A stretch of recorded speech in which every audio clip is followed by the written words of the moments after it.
To discuss about the activity 11.2. So activity 11.2, take a small funnel of the 6 to 7 centimetre in a diameter. आपको एक funnel लेना है 6 से 7 centimetre का होना चाहिए वो एटलीस्ट, और एक रबर ट्यूब लेनी है जो कम से कम 50 सेंटीमीटर लॉन्ग हो. ठीक है. उसके बाद आपको वो टाइटली फिक्स्ड करनी है on the stem of a funnel. मतलब आप यहाँ पर देख सकते हो कि ये आपका फनल है और यहाँ पर स्टेम पे बेसिकली आपको यहाँ पर रबर ट्यूब जो है वो यहाँ पर लगा देनी है.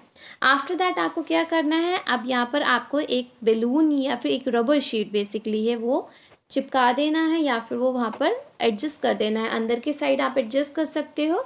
आफ्टर दैट जब आप ये कर लोगे तो फिर आपको क्या करना है, अब ये वाला जो पार्ट है ये आप अपने हार्ट पर रख सकते हो. ये जो ट्यूब है ये आप अपने कान में लगा सकते हो और आप अपना हार्ट बीट जो है यहाँ से चेकआउट कर सकते हो कि आपको वो सुन रहा है, ऑडिबल है या नहीं, आपको सुनाई दे रहा है या फिर नहीं. आफ्टर दैट जब आप ये चीज़ कर लोगे तो आप सबसे पहले ये देखोगे कि वहाँ पर थपिंग साउंड आ रही है, मतलब धक धक वाली आपको साउंड आ रही है या नहीं. The sound is that of the heart beat, और वो जो आपको साउंड आ रही है, थपिंग साउंड आ रही है, वो बेसिकली आपकी हार्ट बीट है. नाउ आपको फिर उसको क्या करना है, आपको कैलकुलेट करना है कि 1 मिनट में आपकी कितनी बार हार्ट जो है वो बीट कर रहा है. नाउ जब आप एक बार काउंट कर लोगे तो आप उसको लिख लेना एंड आफ्टर दैट आप 4 to 5 मिनट्स जो है रनिंग करना एंड उसके बाद दोबारा से आप अपना हार्ट बीट जो है वो चेक करना.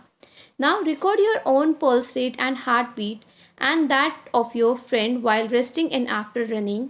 Record in a table. और आपको क्या करना है, आपको अपने जो आपको टेबल दिया हुआ है 11.2 में, उसमें आपको अपना पल्स रेट या हार्ट बीट जो है बेसिकली हार्ट बीट आपको देखनी है.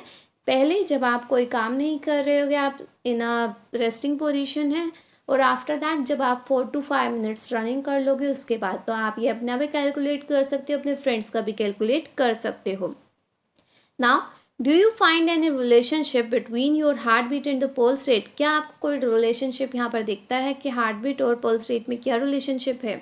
So each heart beat generate 1 pulse in the arteries. तो हर हार्ट बीट जो है वो एक पल्स जो है वो जनरेट करती है आर्टरीज में.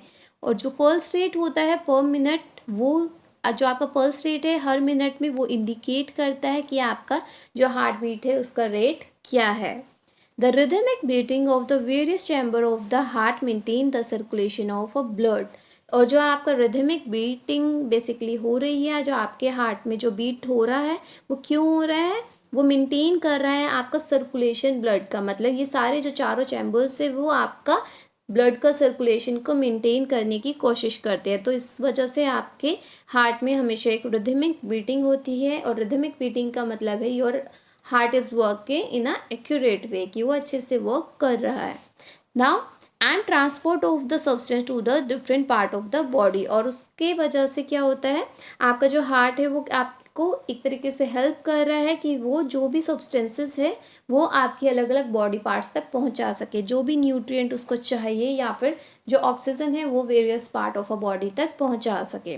नाउ भुजो wonders if sponge and hydra have also have a blood. तो भुजो अब सोच रहा है कि जो स्पॉन्ज होते हैं या फिर जो हाइड्रा होते हैं क्या उनके पास भी ब्लड होता है.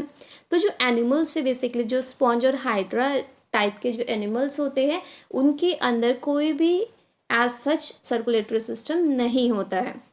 तो बिकॉज वो वाटर के अंदर रहते हैं, तो जो वाटर होता है जिसमें वो रहते हैं वही क्या करता है, वही उनको फूड और ऑक्सीजन प्रोवाइड कर देता है और उनके बॉडी के अंदर एंटर कर जाता है. वाइल जो वाटर है वो क्या करता है, बिकॉज वो बॉडी के अंदर गया और वो वहाँ से जितना भी वेस्ट मटेरियल है या कार्बन डाइऑक्साइड है वो उसको बाहर ले जाता है. Now these animals do not need a circulatory fluid like the blood. तो इस वजह से इनको कोई सर्कुलेटरी फ्लूइड की रिक्वायरमेंट नहीं होती जैसे हम लोगों के अंदर ब्लड होता है, बिकॉज यहाँ पर वाटर ही जो है वो हेल्प कर देता है, उनको फूड भी प्रोवाइड कर देता है और उनको प्योरीफाई करने में भी हेल्पफुल होता है. Now we will going to discuss about, let us now learn about the removal of the waste other than the carbon dioxide. तो हमारी बॉडी के अंदर जो है वो वेस्ट जनरेट होता है. अब एक तरीका तो हमने क्या बोला कि जो कार्बन डाइऑक्साइड है वो इन द फॉर्म ऑफ वो ब्लड के साथ क्या होता है, बेसिकली प्योरीफाई हो जाता है.